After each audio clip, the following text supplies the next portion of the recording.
kaika, he ho mai kakamai, he ho mai kamau popopono, he ho mai kaike papalua, he ho mai kamana, amamauano,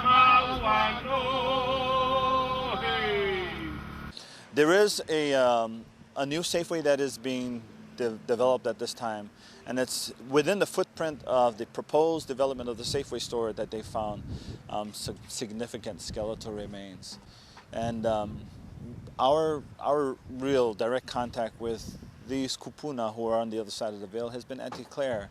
All through the entire sand dune here, where Maui Lani has come, they found burials and burials and burials and burials because this is a burial area. And right here, next door, in the new Sand Hills subdivision, there were 38 burials found, and so there's 10 burial preservations.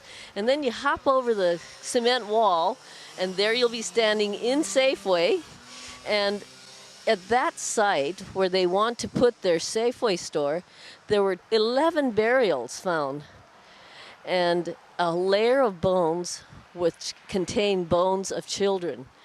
And they have gotten the permission to move all of these things away so that they will not be under the Safeway site. But if someone were to go and dig up my baby's grave,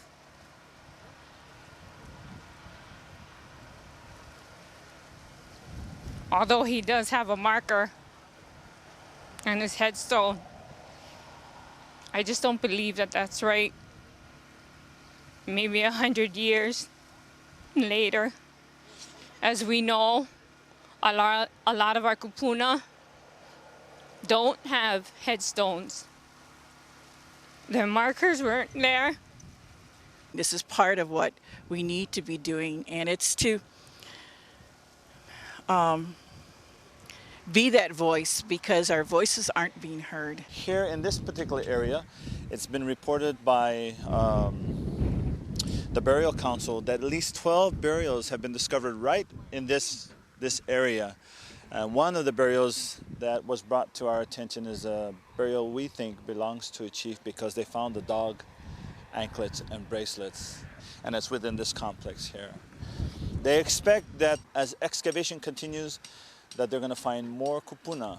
And we're not opposed to the development of the store, but there is a need for us to understand that those who have been buried here, they have rights too, and if we're going to relocate them, then it needs to be done in the right way. And pule will be going on every hour, on the top of the hour.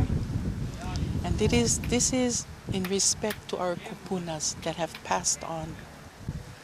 And we are here this evening to remember them and to share mana'o and to teach those that are not aware of how precious this area is to us.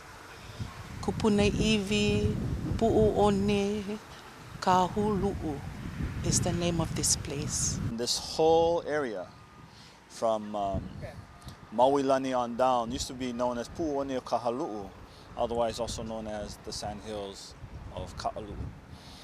Thousands of men, women, and children lost their lives in the conflict that is known as the Battle of Kakanilua.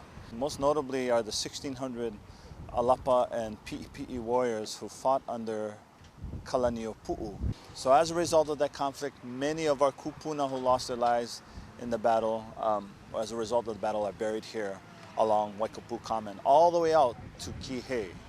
When Iwi Kupuna is discovered, everything that I've been taught is to leave the kupuna in the area that they were found, and to try and relocate the project to a more less sensitive area. For me, you know, if I had my choice, I would rather it not be anywhere near it or anywhere close to it. But, you know, progress is a good and bad thing at times, and finding a way to mitigate between culture and progress, development, is such a thin line to walk. As I have always advocated, this is a burial ground.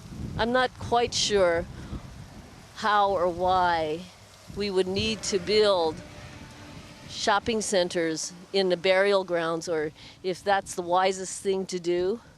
But our kupuna here, they would like to see a center here for Hawaiian people, a center of healing, a center of meeting, a center of education, where their descendants can come and be, and they will be visiting the kupuna and remembering all the kupuna who were buried in this sand dune.